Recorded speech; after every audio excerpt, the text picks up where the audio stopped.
everyone. Happy Wednesday.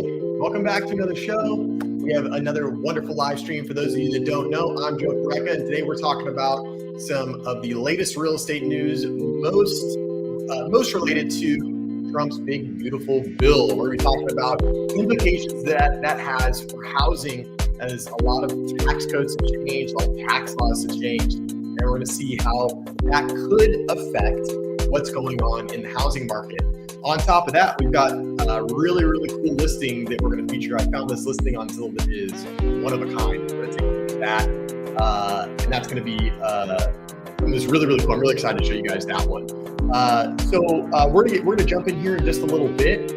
As always, my name is Joe. Welcome back to the channel, and we're gonna get started here shortly. Of course, the best part about live stream is being interact with you guys in the chat. So anytime anybody's got any questions about what we're talking about, or maybe it's just a general real estate question, fire it off. I'd be happy to help, and would love to give you my opinion and help you with your problem. All right, guys. So we have, we've got 3 articles today. I don't know if we'll go through all of them in great detail, but we've got 3 articles today. Then we've got the one Zillow listing, and of course, whatever you guys have teed up for us. But right now, we are talking about how Trump's big, beautiful bill just shook the housing market. There's going to be a lot of implications from that bill. There wasn't anything that was like directly related to like building more homes or affordable housing, but there were some modifications and changes in tax code that are going to have an effect on affordability of homes and potentially the housing market. So that's what we're getting into. The chat's open, so at any time, put those comments in the chat. And I'd love to know where you guys are watching from. So let me know where you're watching from. Let me know where in the world you're viewing this, what market you're in, and what's going on in your market. So without any further ado, let's cut the music and get into our very first article. Before we get into our first article, well, should we start with the Zillow thing? No, we'll go with the article first. We'll say the Zillow thing towards the end. Let's start. Where is the article that we want? This one. You guys are going to see where I got the inspiration for my thumbnail for this evening. Share this tab. Bingo. All right. So no, I did not take the photo. I created my own photo, or I had AI create my own thumbnail. But this was my inspiration. So here, this is kind of interesting. I thought this was like some like oil painting type Trump thing. Like this is the type of picture I feel like Donald Trump has like in his bedroom or like in his office, like a picture of himself in front of the White House. I don't know if it's true or not, but I just feel like it would be. All right. So President Trump signs big, beautiful bill. Here's what it means for mortgage and housing.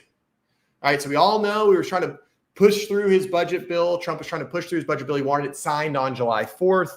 It did indeed happen. This article is actually from July 4th. Once this was signed and put into law, essentially.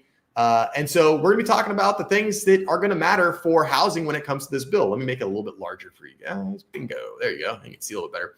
What you need to know about the law as a mortgage professional and share with your clients. Now, this is coming from the National Mortgage Professional. So this is gonna be more geared towards lenders and lenders talking to their clients, but obviously the information is still the same.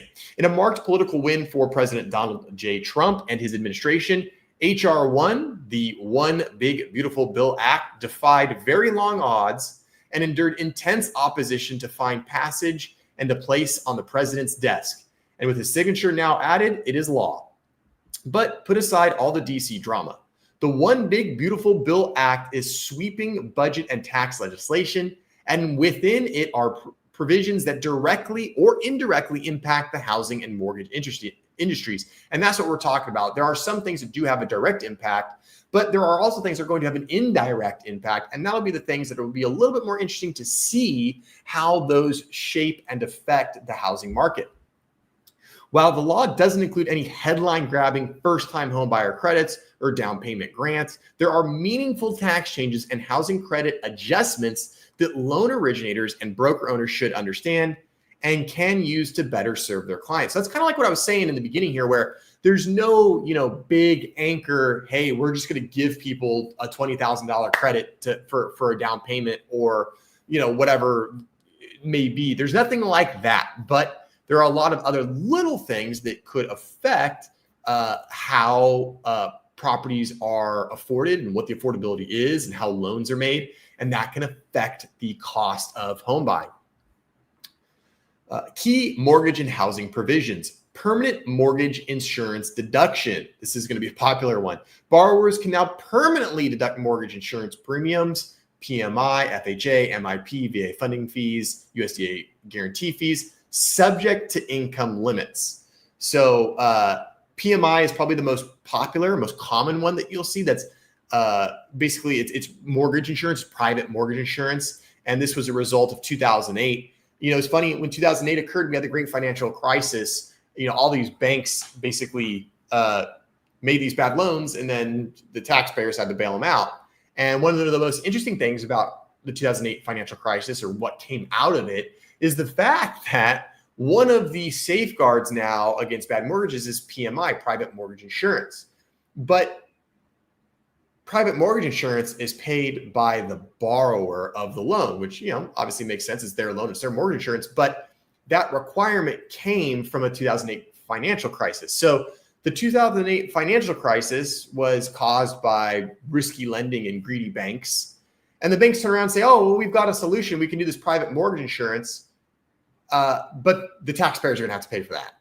Well, so we bail them out, and then we pay for PMI. It's kind of a rigged system. But the good news is at least now you can permanently deduct that cost from your taxes. So I guess a little bit of a silver lining, perhaps. Why it matters. This reduces the effective cost of low down payment loans. Mortgage professionals can position this as a long-term savings opportunity for FHA, VA, and conventional borrowers who put down less than 20%, which is a good point, because when you put down less than 20%, you automatically get hit with that PMI. You don't get a choice. PMI is not a choice. You automatically get it. And for those borrowers who were said, I can only do 5%, I can only do 10%. Well, they were tacked on with another few extra $100 per month that takes down the affordability of that said home. Now, with the permanent mortgage insurance and deduction, that will essentially sort of kind of offset that PMI. I mean, not really. I mean, we know this, right? They still have to pay the PMI. It's just that they're going to get a break on the taxes to account for that. So still got to pay it, but at least it's softened the blow a little bit. And the reason that matters on low down payment loans is because PMI is only subject to those putting down 20% or less. So if you're down 20% or more, you don't get hit with PMI. And that's because your loan is looked at as being less risky. Whereas if you have someone that only has 5% down or even 10% down, it's looked at as being a little more risky. So the lending institution basically charges a premium for that risk, which is in the form of PMI. Permanent $750,000 cap on mortgage interest deduction. The bill makes permanent the mortgage interest deduction cap at $750,000 of acquisition debt. There's no expansion, but there's no shrinkage. In high-cost markets, borrowers can plan around this known limit when purchasing or refinancing. So in the more expensive markets, this is going to have a little bit of an advantage for those buyers, because they're going to be able to basically continue to deduct the mortgage interest up to $750,000. But before there was a cap, and when you are working in an area or living in an area that is a lower cost, the $750,000 cap doesn't do anything, right? So that will be more beneficial for the more expensive markets, the more expensive areas. I'm not saying luxury markets, because in some areas of California and other urban areas, 750 is now an extremely small home or even a condo. So it's not just luxury homes. So it's not like, oh, they gave a break to the luxury property owners. That's not really the case with this. Expansion of the low-income housing tax credit.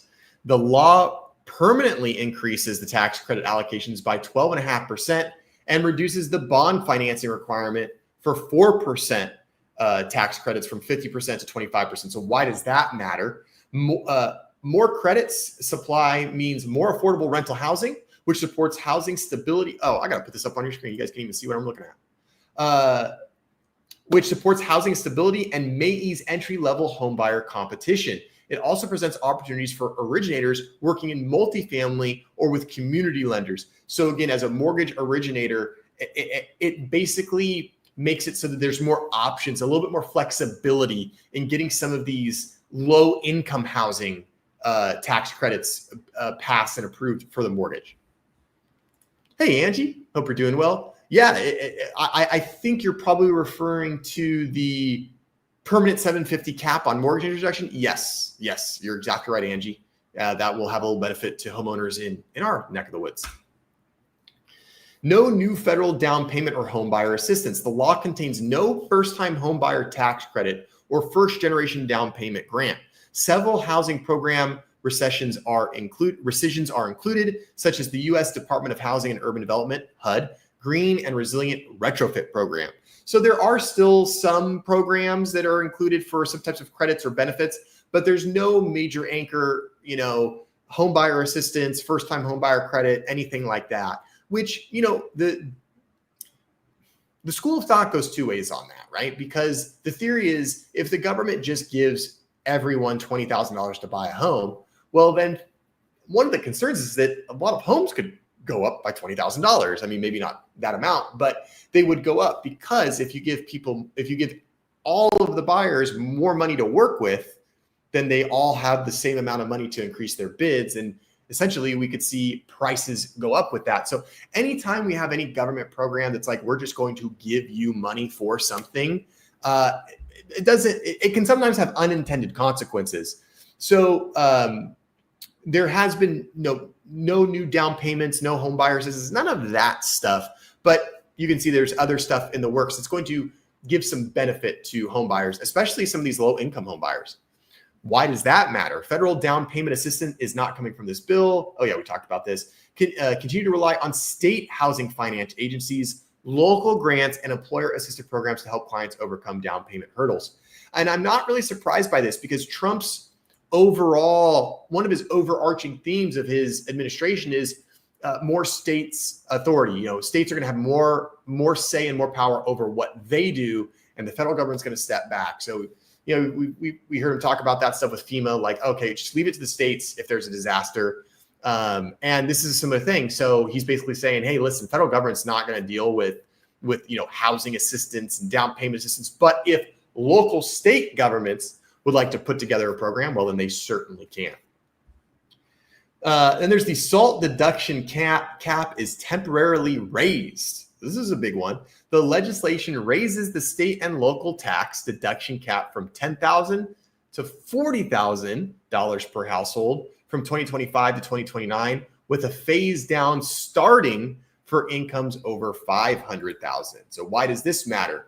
Homeowners in high tax states like New York, New Jersey, and California may get larger deductions, making homeownership more attractive for upper middle income borrowers. So real estate investor tax wins. So this is more along the lines of investor stuff, which I'm not going to get way too into that. My stuff's not really geared towards investors, but one big one is the Section 1031 like-kind exchanges preserved. So no changes were made to like-kind exchange rule under Section 1031 for real estate. Investors can still defer capital gains when selling and reinvesting in new properties, critical for scaling portfolios and cash flow preservation.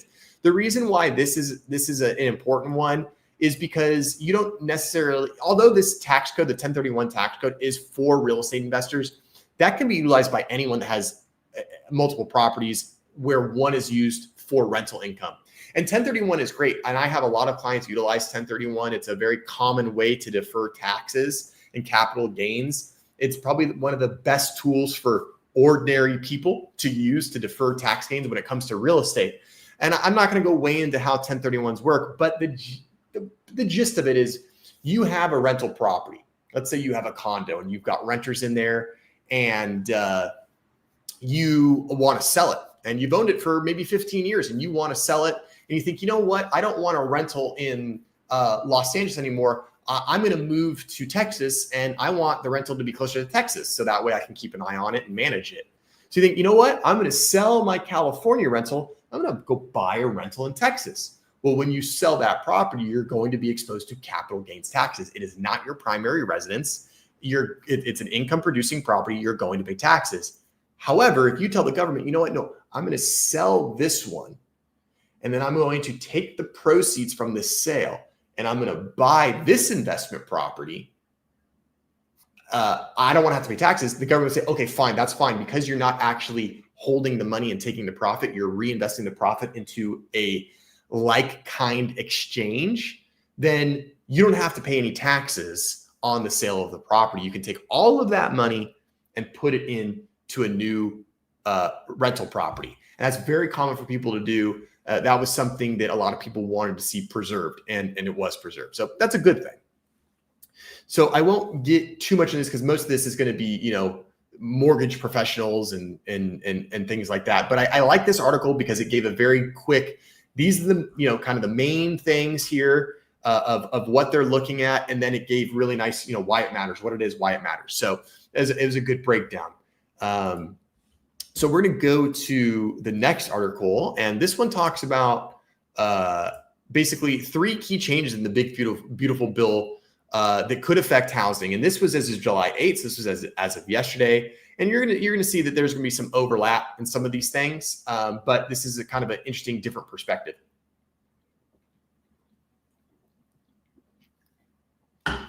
All right.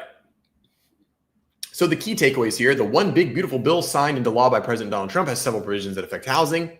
Legislation restores tax deductions for mortgage insurance. We talked about that. It also expands the low-income housing tax credit for builders who create affordable rental properties. That will be a big one. Expanding state and local tax deductions, that's that SALT, could also benefit the housing market in some areas.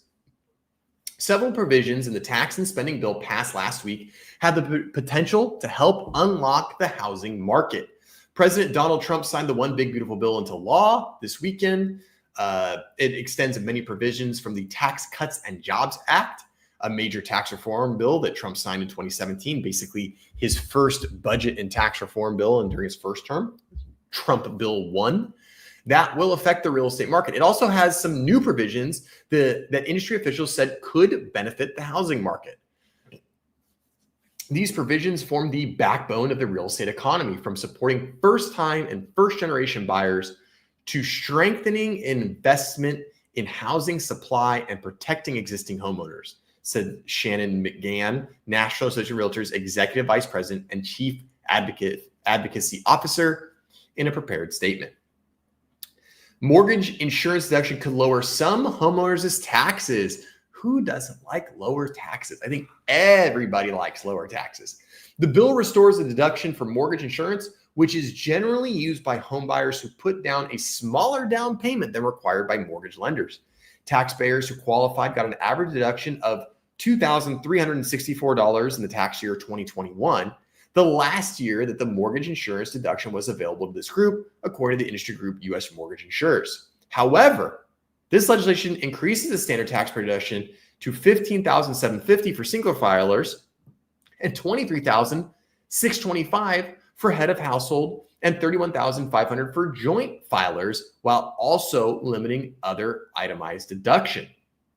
The Bipartisan Policy Center said that the higher standard deduction levels could limit the number of homeowners using the itemized mortgage interest deduction because few would have deductions larger than the standard amount. So basically the standard amount is going so high, it's going to cover so many people that, a high tide rises all boats. So as that limit for deduction goes up, it could potentially keep more money in the pockets of Americans, especially those that are homeowners.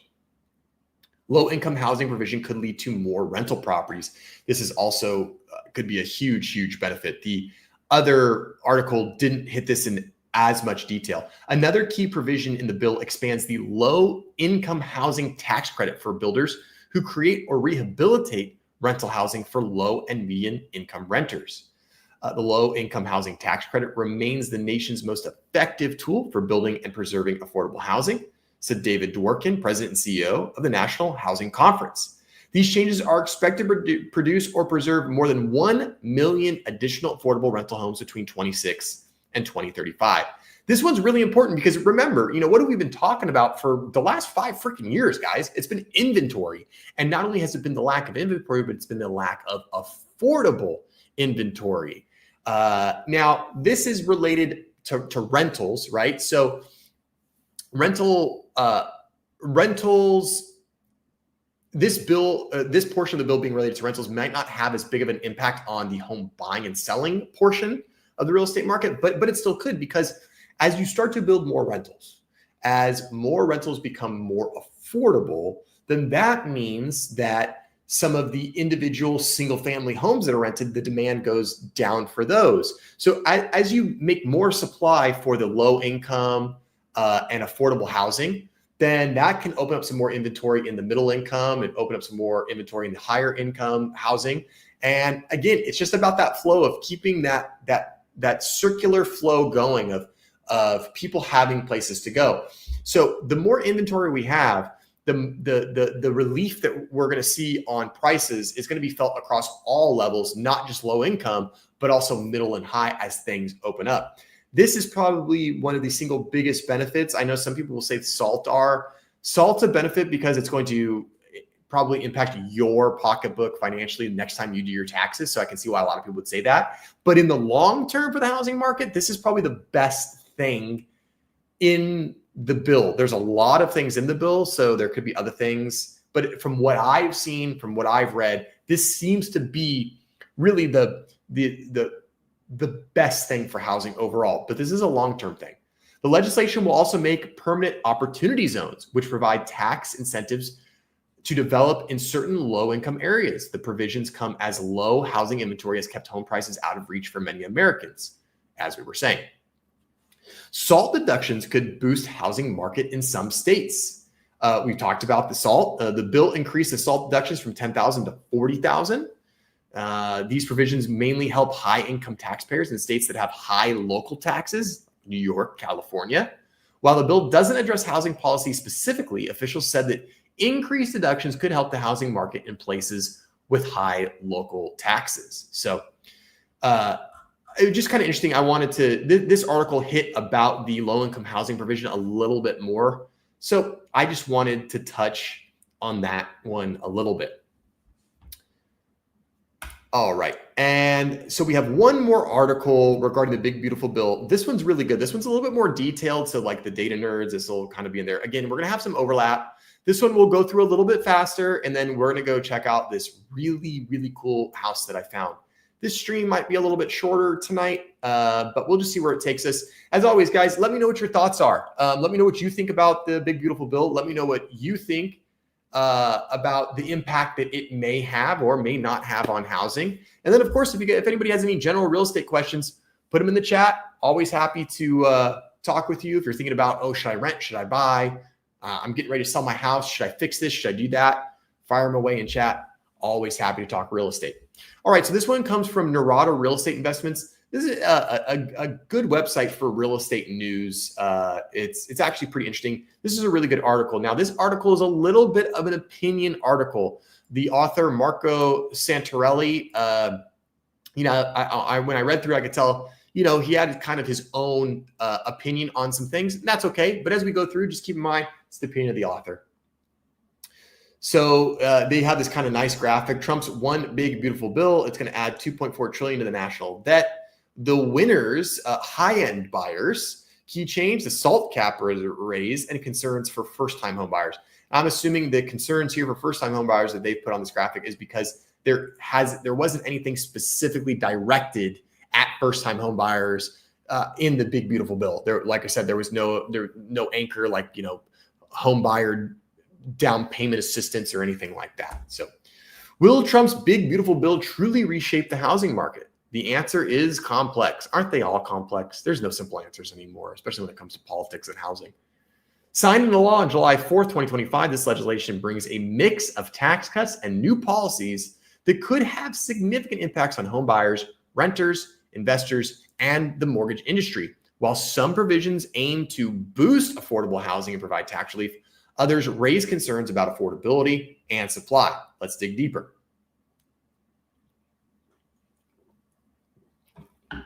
Is one big beautiful bill a game changer for the housing market and mortgages? The bill is a broad budget and tax package that touches upon various aspects of American life, but for our purposes, we need to focus on its implications for housing mortgages. Here are some key takeaways. We've talked about this, the low-income housing tax credit. Talked about SALT. Homeowners in states with high property taxes may catch a break here. The SALT deduction cap is bumped up, potentially saving some families some money. Permanent mortgage insurance deduction. Got this. What we really want is this. So this is a really good, simple table that can be used to just get a quick glance. So this is low income tax credit expansion, increased affordable rental housing supply, SALT deduction increase, potential tax savings for homeowners in high tax states, permanent mortgage insurance deduction, reduced costs of low down payment loans. Yeah, that's good. Permanent mortgage interest deduction cap, stability for borrowers and lenders. This is a big one. Remember, buyers like stability. Sellers and buyers love stability. It creates markets that are predictable and people feel more secure and safe. Termination of energy efficiency credits, increased construction costs. So we know that this administration is not big on the whole green thing. They took away a lot of the EV tax credits, all of this stuff. And that same thing could roll over into housing construction. Block on rent setting algorithm regulation. So potential for higher rents. Oh, we have a comment from Jack. Housing is crashing. I love this. This is what we call a hand grenade comment, folks. This is a troll comment. I love when people make these comments and they just haven't backed it up with anything. They just want to see if I respond, which is totally cool. I have responded. I am a real person. I would love to know why you think housing is crashing. Maybe it is where you are. I don't know where you are, Jack KK. But maybe where you are, it's crashing. It's possible. But let me know, why do you think that? Why do you think it's crashing? See that? Yes, I didn't have the flame thumbnail, MH. Maybe that was the problem. Today, I just went with Trump on the thumbnail. I should have done flames and Trump. And then maybe that would have got the message across. I don't know. I'm with you, Angie. I don't think it's crashing. In fact, a lot of the data points the other way. But again, it really depends on where you are, right? Like Angie, you and I, we're in LA County, right? Well, maybe technically you're not in LA County. No, I think you are in LA County. But where we are, it's not. But that's a good example of this is the comment that Jack made is a great example of comments that I love, because it's just like pull the pin, take the hand grenade, throw it in there, and then just back away. He's probably already left. He doesn't even want to try to like defend his position or anything like that. So, but that's all good.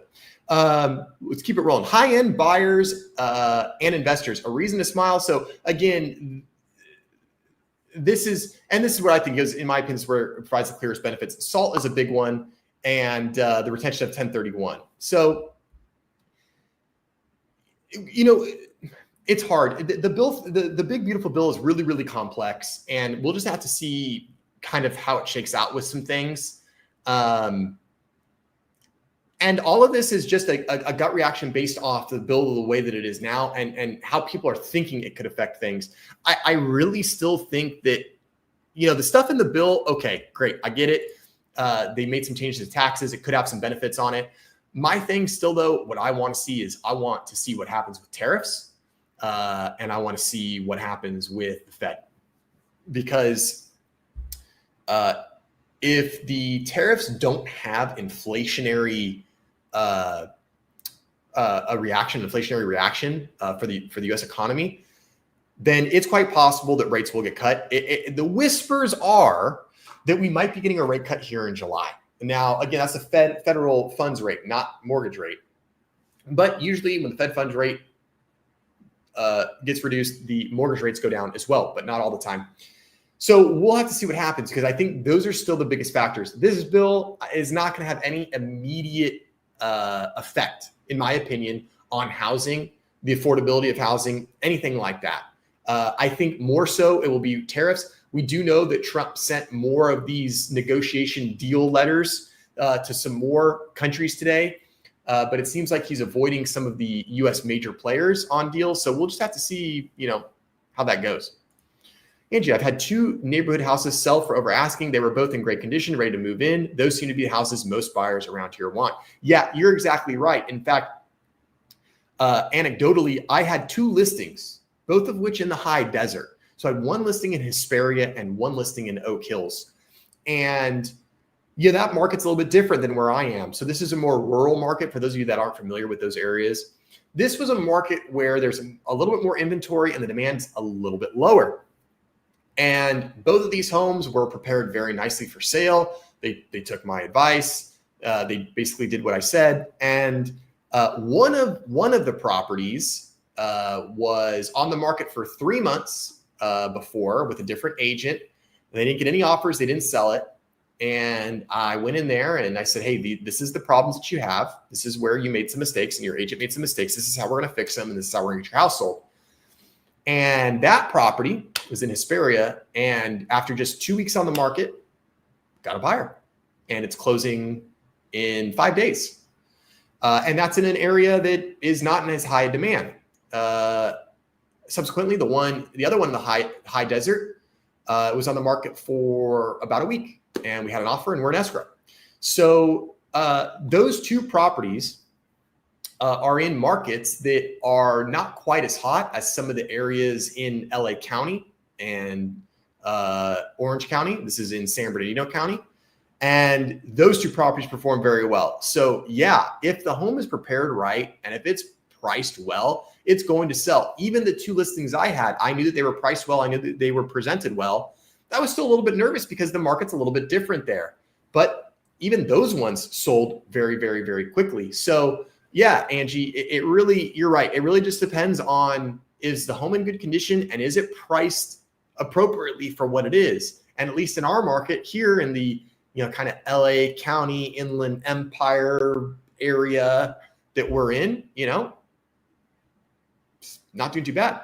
I personally like Fixer Upper. One house went for $35K and there were $60K. Yeah, I like fixers too. That's how I bought my first home. My first home was a fixer. My second home was not a fixer, but it was very, very original. But we didn't feel that it needed to be remodeled because we like older stuff. Fixers are where it's at. That's where, sweat equity. But yeah, 35K over and 60K over. Yep, I believe it. One of my listings sold for 25K over. I'm showing a property tomorrow. I'm already telling the buyers that they need to be prepared to spend about 30K over the asking price just based on what I'm seeing in the marketplace. So let's go back to Jack's comment because of course he's gone. Can't defend this. Housing is crashing. Well, not here. It's not. Maybe where he is, it is. I don't know. All right, guys, let's do something fun. I got this house on Zillow. I got to show you guys. I found this thing and it's cool. It is not going to be everybody's cup of tea, but it is really, really cool. Let me bring it up really quick. There we go. All right. Put this up, this tab. Bingo. All right, guys. This is what's known as the Rock House. And this is in New Mexico. It's 2 beds, 2 baths. It's little over 2,400 square feet, 3 floors. And this thing is like built into the side of this rock. And you're going to see why they call it the Rock House. First and foremost, what an absolutely stunning photo. What a great use of drone photography. I mean, this is really, really gorgeous. And this is the type of photo that what we call jumps off the page.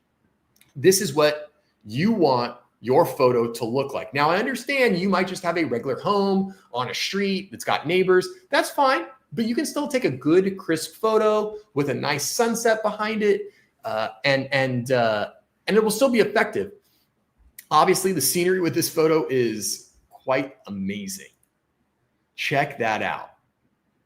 And it's really, really cool. Again, maybe not everyone's style, but it gets even better. Like when I saw this photo, I was like, oh, okay, it's just kind of like nestled up against a rock. Like that's kind of cool, but okay, whatever. It's the entryway, kind of front porch sitting area. This is cool, kind of picnicky campground feel. Check that out. Like how cool is that? Looks like it should be like some like a resort or something, right? And there's a 3D, I think there's a 3D walkthrough. We're gonna try to do that if we can. But look how cool with this rock, the built-in plan, the light shining up. And you can see it continues out the window. I mean, they literally built this home around this giant rock or mountain. It's amazing. Look at that. So I saw this. I was like, we got to talk about this on the stream. This is really, really cool. Lots of stairs. So again, not going to be for everybody. You got to have some mobility because it is 3 levels. And I would imagine that as the real estate photographer, this would be pretty cool, right? Because like this is something different. How you're going to capture the space. Yeah, this is a really, really, really neat one. The really nice room. I mean, look at these views. I mean, even if it wasn't the rock house, you just had these views. Look at that. Not yours. Okay, interesting image. Why? Why is that? Is it because it's like kind of like Pueblo, like Southwest style? Is it because it's 3 stories? What about this doesn't do it for you, MH? I'm just curious. Just want to know what your opinion is. Too lofty. Okay, too lofty. Okay, it is very open with high ceilings. Yep. Okay, yeah, that's valid.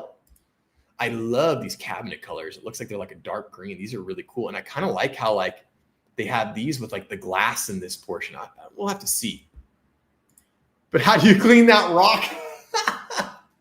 That's funny. Angie, I mean, I don't know if there's going to be any cleaning of the rock done. That's a really good point though. Like, how did, like, before they built the house, did they like hose it down and get the loose dust off? Like, how does that work? That's kind of funny. That's a good question. Yeah, that's really cool. That is really cool. Okay, so now we're working in the dining room, the kitchen. Okay, so I like the kitchen. It's not big, but it's open. The kitchen's nice and open. Yeah, bring the power washer, right? Power wash the inside of your house. Not like you can hose it for spider web. It's true. It's true. I like the ceilings, kind of like the beam ceilings here. Yeah, these kind of, I'm not usually a fan of the glass front cabinets because then like everything has to be clean and organized, but it's interesting. It's kind of nice. I like it. I like the color of the cabinets. I like the dark green. It's nice. I mean, just views everywhere. Like, I don't know. We're gonna have to see where this is on the map. I obviously, I know this might come as a surprise to you guys. I'm not familiar with is this Colorado or New Mexico? Maybe it's Colorado. I think it's Colorado. Larkspur. It's Colorado. It's Colorado. My mistake. I said New Mexico. It's Colorado. So I'm not familiar with Colorado. I don't know where this is. We're going to take a look at a map and see what it's close to and what it's by. Even the backsplash is kind of cool. Like the natural stone is neat. I just really like the way that this was done. It looks nice. I just love the views out of all the windows. Really cool. Okay, got a bedroom. Oh, so this bedroom is open. It is kind of lofty. MH, you're right. Oh yeah, MH, and this is your area, right? You're a Colorado guy. So between Denver and the Springs. Okay, cool. We're gonna take a look at it on the map. This is cool, but yeah, you're right. It is kind of lofty. It's interesting that it's open. And this is only a 2-bedroom, which is interesting. This is very much like this is a very hip home. Now, obviously, like this is interesting. It looks like this was maybe done in like the mid 90s, and I don't know. I don't like the vessel sink. You guys have heard me say that before. I'm not a huge fan of like the black bathtub, but whatever. It's cool. It's nice. It's not bad. It's just a little funky, a little different. It's on the Palmer Divide, not really in the mountains. Oh, interesting. I would have thought it was in the mountains given the views and the photos, but maybe not. Okay. Oh, interesting. Stacked washer and dryer in the primary. Well, I guess if you only have a 2-bedroom home and both bedrooms are upstairs, it kind of makes sense. Correct. Not a home for families. This to me looks like a home for like some like tech guy, like maybe a younger couple or a younger guy who just wants something cool, a cool getaway home. I could see this, but yeah, definitely not for families. Not for families. Well, look, I said a tech guy, although this doesn't necessarily mean a tech guy, but somebody that's got a lot of computing stuff going on. This is a Mac. I wonder if this is some type of editor. This looks like maybe a drawing pad, maybe like a graphic artist or designer, editor, music editor, video editor, something like that. I could see that. This would be a great home if you're creative, if you're an artist. Great home for that.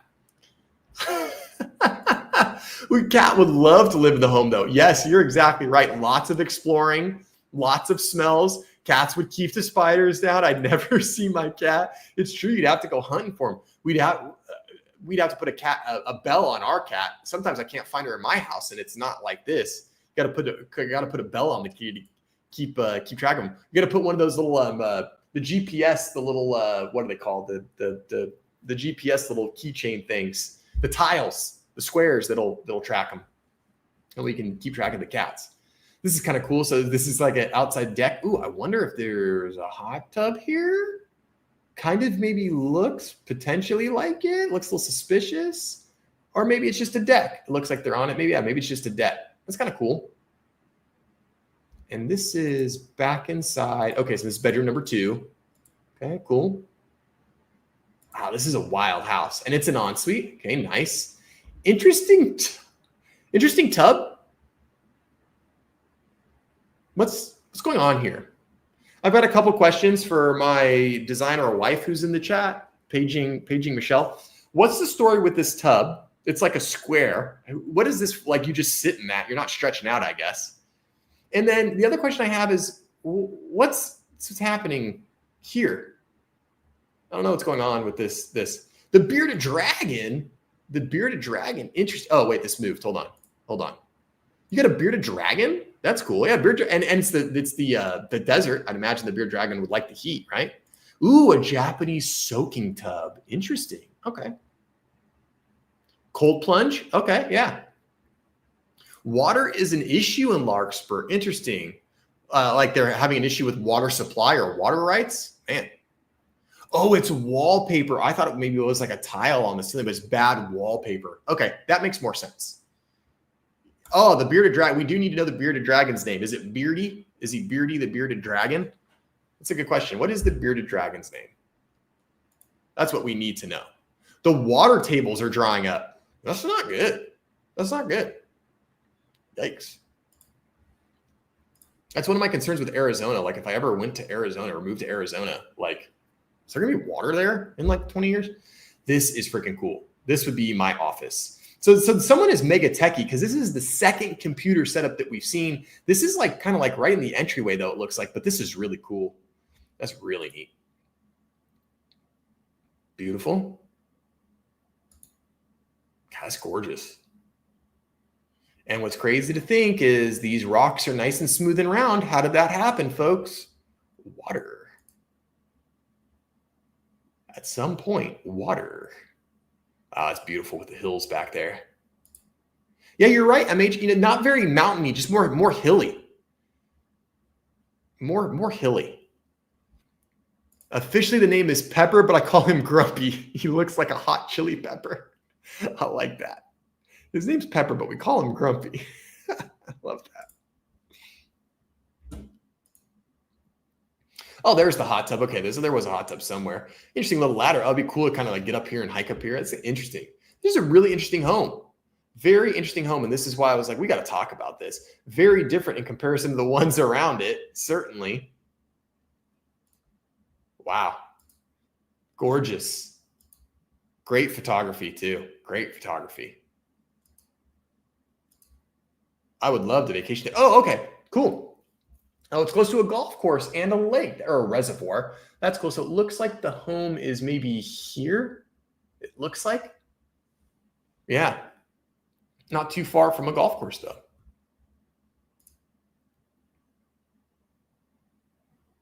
Wow, nice. And there we have it back at the beginning. Let's see if there's a 3D tour of this guy. Is there? Sometimes these 3D tours suck. Sometimes they don't work very good. Other times they work all right.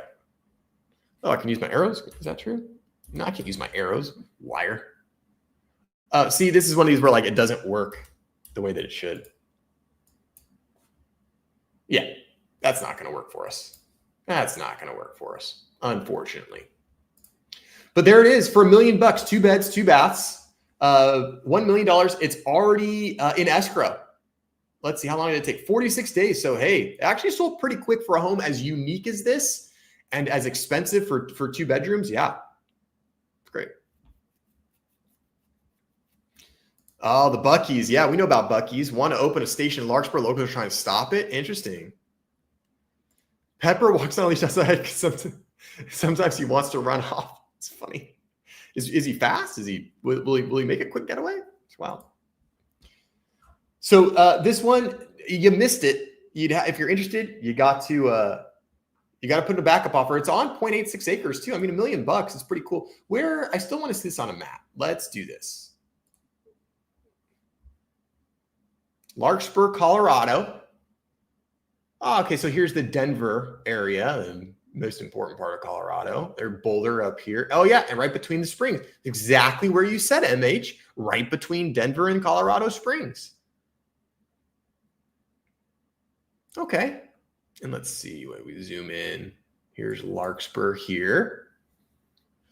Yeah, so we were up in this area. So that must be the reservoir that we were looking at. Maybe it was one of these. I don't know. But very, very cool. All right, guys. So a little bit short of a stream tonight. Hope you guys enjoyed. Thanks for hanging out. Thanks for giving me some of your very, very valuable time. As always, we will be back. I think we're going to do another random price generator. We're going to do another random price, random city. Maybe we'll even do a giveaway. I think we'll do a giveaway. Is what maybe what we'll do is we'll find some, we'll do a random house, random city search. And then maybe what we'll do is we'll do some more guess the price, guess the year build stuff. And then we can give away some more coffee. So do some giveaways. So make sure you're here next week for the stream and we'll do some stuff. Thanks guys so much. Appreciate you hanging out. Thanks for giving me some of your valuable time. Hope you all had a wonderful 4th of July holiday and we'll see y'all next week. See you guys. Bye.